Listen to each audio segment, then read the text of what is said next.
But before I do so, there's also positivity of the word, what we say. So, and I think for us as a country, that's perhaps the most pivotal place. What do we say about ourselves? A few days ago, I watched on TV as one Nigerian who qualifies as a statesman says words to this effect on TV. This way, I'm paraphrasing him. Gender representation is a disgrace in Nigeria. End of quote. Statesman. Now, I don't mean to put him down.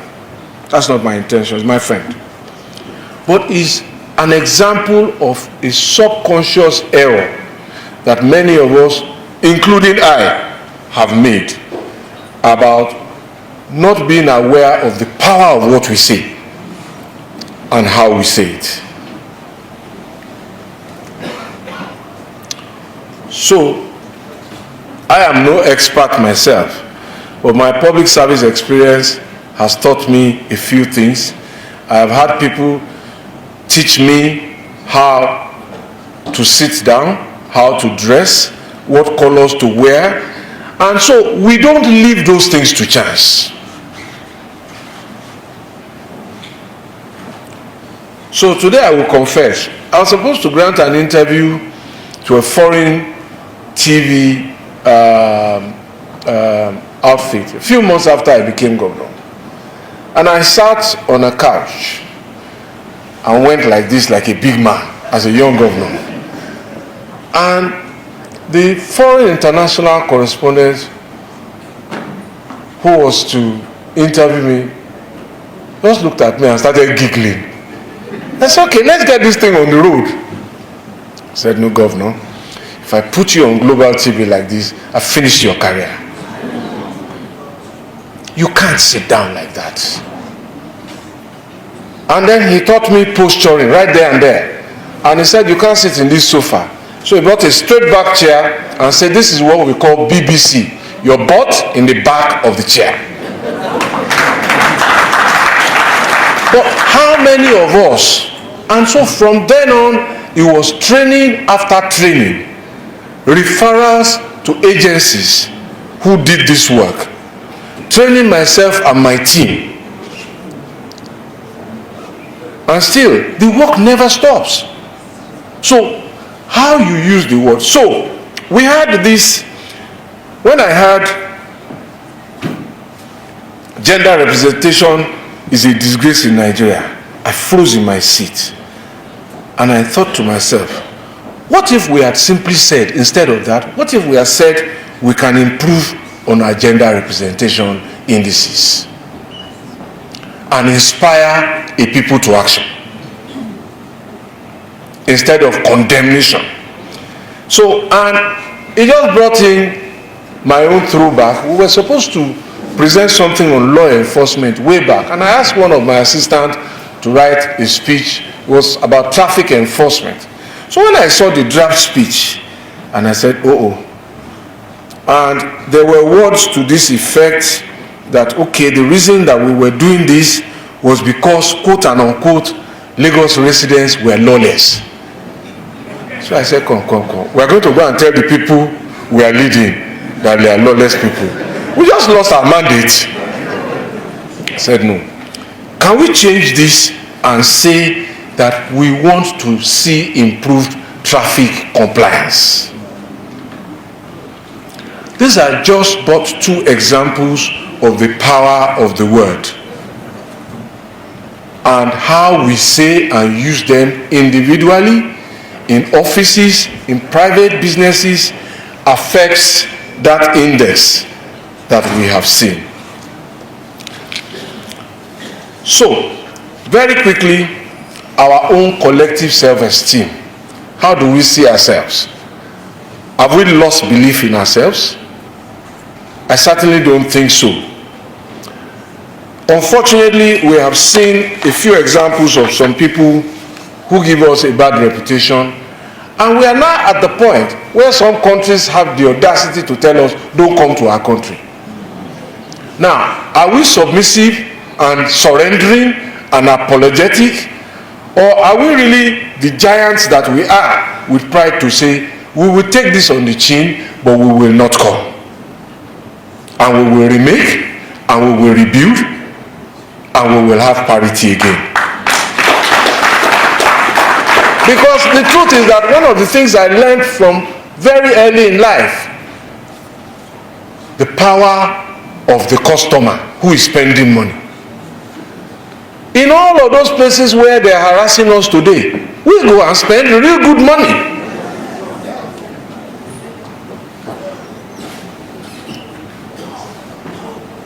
And so, from a place of national pride, not a place of support for bad behavior, let us rethink how we reapproach these things, because it becomes reputational. So just imagine if your neighbor said, don't come to my house again, I don't want to see your children here. So what would you really be doing? Please, neighbor. That's not how I was raised. So let's just think about it from that perspective. And every little thing that we contribute to that collective response becomes the measure of who we are. So I recall when one country asked us not to, so I met some of the representatives in another country. It was a work visit. So they now said, how are we going to end this? I said, why are you asking me? Said, because they have seen a 30% drop in their economy attributable to us not coming. So, you know what I did? I dug in deeper because I had seen blood. So I put the knife deeper. Literally. I said, we're moving that money to your neighbors. He said, how do we solve this problem? I said, go and tell your bosses in your country. I didn't make the decision. But that was me standing up for my country in the small way that I could. I wasn't going to beg.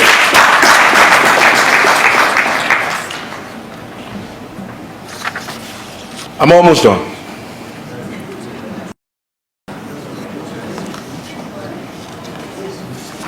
So I have spoken about positivity and all of that. I will speak now about our ambassadors. Now, there are two categories of them. Those who did not nominate themselves as ambassadors. The sportsmen, the fashion, culture, music, our food. They're doing wonderful things for our brand. Honorable Minister, I think that we should also pay very, very serious attention now to our colors.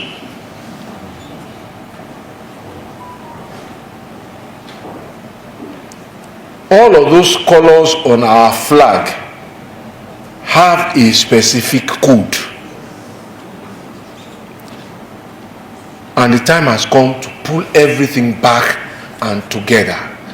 At sporting events, at international events, where anything that is supposedly representative of us must not be off green, must not be dark green, must not be olive green. It must be our green. Please.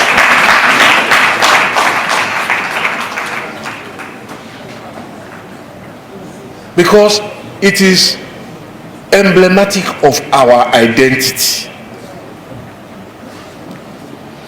So, for those non-appointed ambassadors who are using their talents to project our image, again, great patriots, great citizens, commendable. I just want to share a soft side. So, I went to the bar conference in Cancun, in Mexico about 2 years ago. So I visited Cancun. And I met this lawyer who came, I think he came from Oklahoma. So immediately he realized I was also a lawyer. We started chatting. And when he found out I was in Nigeria, the first thing he asked me was, how can he order amala and begiri with ewedu online? And I said, are you serious? Where did you hear about it? He said he came to Ogun State to do some work. He ate the food and fell in love with it.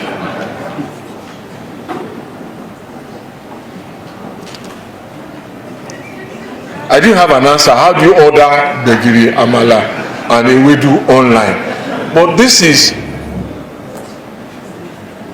are the many nuggets of affiliations, interactions with which we have presented ourselves, probably sometimes innocuously, to people of the world. So, of course, our cuisine is gaining global appeal. And when you look at all of the nations that have dominated the world,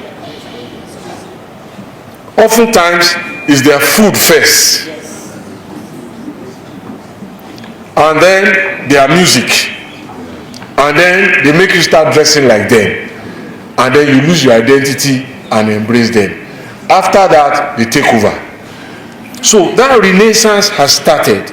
The whole world is listening to our music, listening to our, watching our movies. They are not paying attention to our food. And those pretenders to our fame, who contest our unpatented rights to jollof rice, have lost the war. All the pretenders have lost the war. They know now the Nigerian jollof rice is it or it isn't. So, and these are the things that we must pay more attention to. That's where the soft power, the respect, the interactions, the I know you, breaks the ice. But from then, we now have the formal ambassadors. And I'm going to make my recommendation based on my own experience. So I visited an African country as minister, and I was received by our ambassador in that country. And over dinner, preparatory to my meeting, I shared with him the purpose of my visit. And it was a ministry-related sector issue. Ultimately, it turned out that the ambassador had no clue what Nigeria's position on those matters were. So now that we have appointed ambassadors, preparatory to posting, high-level, intense sharing of policy positions, what's our fiscal position, our tax laws, incentives for investments, what's our position on oil and gas, what's our position on mineral mining. They must have handy knowledge and information to really represent us. How long does it take to register a business in Nigeria? They must know that. So it's important, and it must be a continuing engagement. That is my first recommendation. It's never too late. So, Honorable Minister, I think I have the mandate of the conveners to ask you to reach out to your colleague in Foreign Affairs to start that process from today.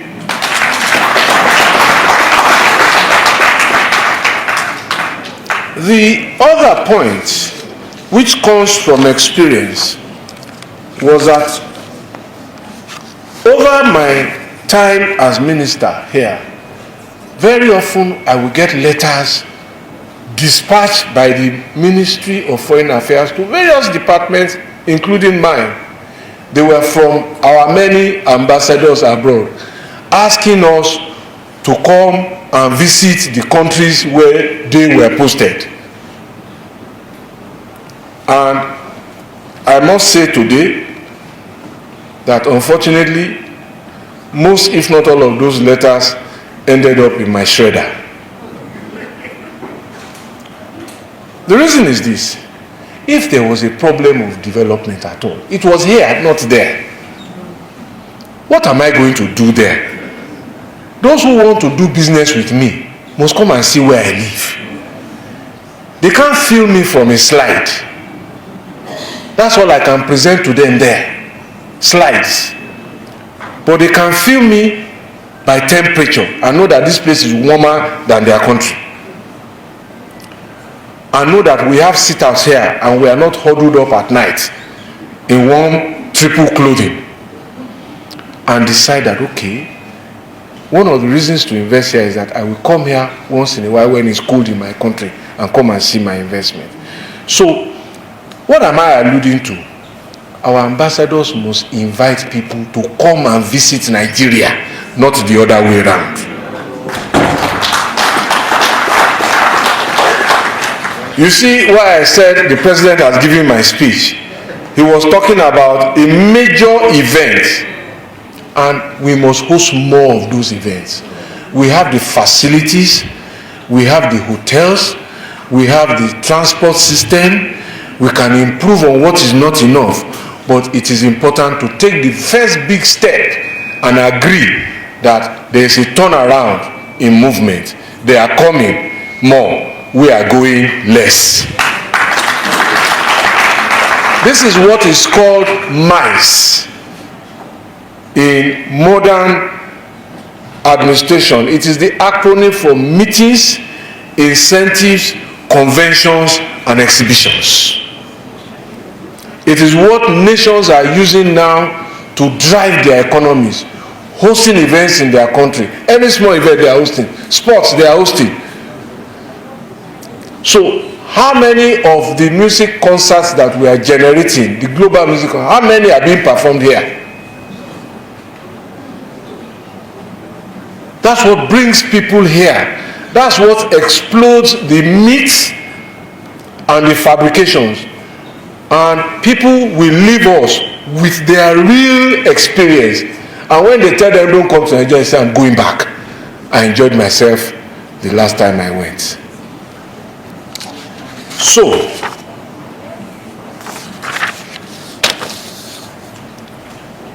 the last point, of course, is law and order. If it was left to me to choose, the one brand, the one image, the one reputation that I would love Nigeria to have would be people saying that place is a law-abiding place. Contracts are enforced. Law enforcement works. Life is predictable.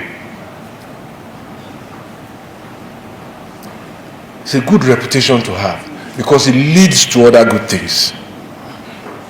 And need I continue? But it is the sum total of our conduct, and not just the presence of police or the absence of the army, that determines whether we are seen as a law-abiding and law-respecting people. Because that is the first benchmark that I, as a lawyer, will do in due diligence report to a client who wants to go and invest anywhere. I will check what is governance like. Do they obey their courts? Do they stop at traffic lights?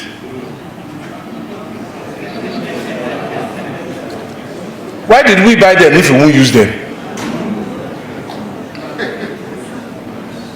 So, big reputational issue. And of course, the one that we have dealt with here this morning, just time management. We agreed that this event will start at 10 and we started thereon or about. And we didn't have to wait for anybody to start. That is a good reputation to also have.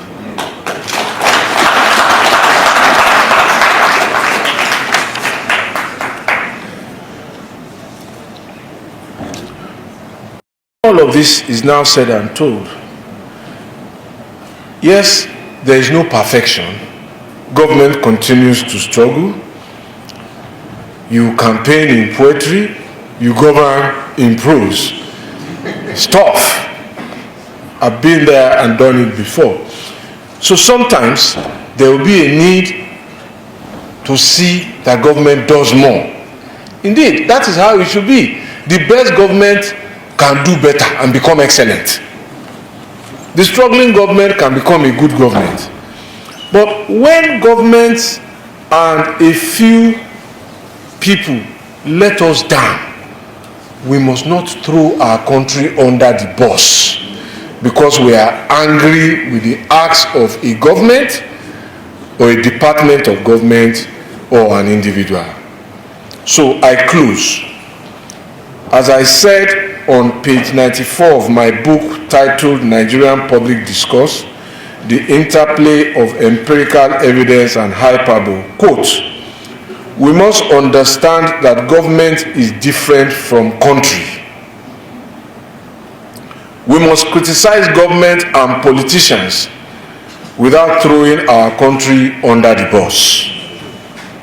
This is possible because governments will change, politicians will come and go, but the territory of the Federal Republic of Nigeria will outlive us. End of quote. Thank you for your attention.